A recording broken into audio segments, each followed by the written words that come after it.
Hoje a gente vai mergulhar em um dos mitos gregos mais fascinantes, sabe? Uma história que faz a gente pensar sobre o que é amor, o que é sacrifício e até sobre a própria mortalidade. Então se prepara para conhecer a história do rei que tentou e, de certa forma, conseguiu enganar a morte. Bom, nossa história começa lá na Tessália, com o rei Admeto. E a vida dele era basicamente um sonho. Pensa só, um palácio incrível, filhos que eram a maior alegria e do lado dele o grande amor da sua vida, a rainha Alceste. Parecia que a felicidade era a única regra daquele reino. Mas a gente está falando de tragédia grega, né? E nelas a felicidade é quase sempre um aviso de que a coisa vai ficar feia. A boa sorte de Admeto estava com os dias contados. E o fim seria, bem, brutal. E é aqui que a paz do reino acaba, porque o destino, que não perdoa ninguém, resolve bater na porta do rei.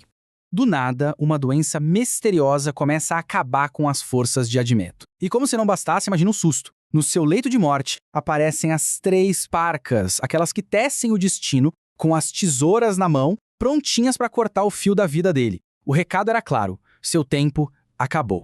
Só que o Admeto tinha um amigo poderoso, o deus Apolo. Por gostar muito do rei, Apolo vai lá e negocia com as parcas um acordo, assim, impensável.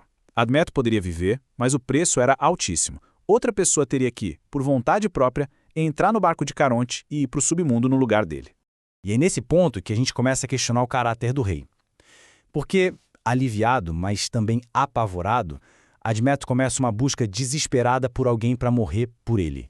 A primeira pessoa que ele procura é, claro, o seu melhor amigo, um cara que ele ajudou a vida inteira. A lealdade dele seria testada agora. Ele com certeza ia entender e ia ajudar, né? Pelo menos era o que Admeto pensava.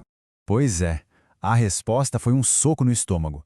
O amigo, depois de ouvir o apelo desesperado do rei, solta a desculpa mais esfarrapada e egoísta que se pode imaginar. Uma viagem programada? É sério? A recusa mostra o quão frágeis eram os laços que Admeto achava que tinha. Completamente desesperado, Admeto parte pro tudo ou nada. Ele chama os servos mais fiéis, na esperança de que a devoção deles fosse até as últimas consequências. Depois, ele vai até seus pais, já bem velhinhos, apelando pro amor de família. Mas nada. A resposta era sempre a mesma. Os servos apavorados recuam. O pai dele finge que nem ouviu e vira as costas. A mãe, coitada, com a mente já meio longe, nem entende o que ele está pedindo, e Admeto, o rei que era tão amado, se descobre completamente sozinho. Bom, agora a gente chega no coração dessa história. Com o tempo quase no fim e todas as outras opções esgotadas, só restava uma pessoa, a única para quem ele ainda não tinha tido coragem de pedir. Lá no quarto deles, ele finalmente conta toda a verdade para a esposa Alceste, que não sabia de nada até então. Ele confessa o pacto, a busca humilhante e diz que a morte viria buscá-lo assim que o dia amanhecesse. E nesse momento a diferença entre os dois fica gritante. Enquanto o Admeto está lá se lamentando, focado na própria perda, Alceste, depois de um momento de choque, mostra uma força incrível. A fala dela é uma declaração de amor puro e absoluto. E no instante em que as palavras saem da boca dela, o pacto é selado. É como se uma sombra passasse por cima dela e a doença que estava em Admeto se transfere para ela na mesma hora. O palácio que antes era só alegria, agora se prepara para o luto. Mas, bem na hora mais sombria, quando já não parecia ter mais esperança nenhuma, o destino resolve dar uma daquelas reviravoltas de roteiro. E quem é que aparece nos portões do palácio? Ninguém mais, ninguém menos que Hércules, o maior de todos os heróis. Ele estava de passagem pela cidade, a caminho de mais um dos seus 12 trabalhos.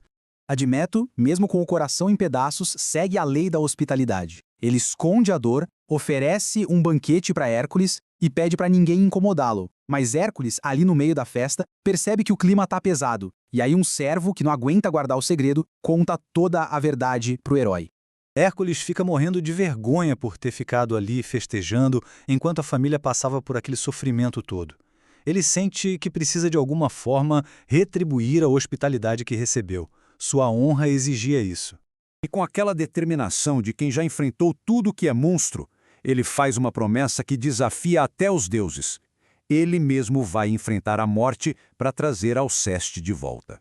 Ele não estava brincando. Ele passa a noite inteira de guarda como um sentinela entre o mundo dos vivos e dos mortos. Quando amanhece, a figura encapuzada da morte aparece, pronta para levar a alma de Alceste. Mas dessa vez, Hércules estava no caminho.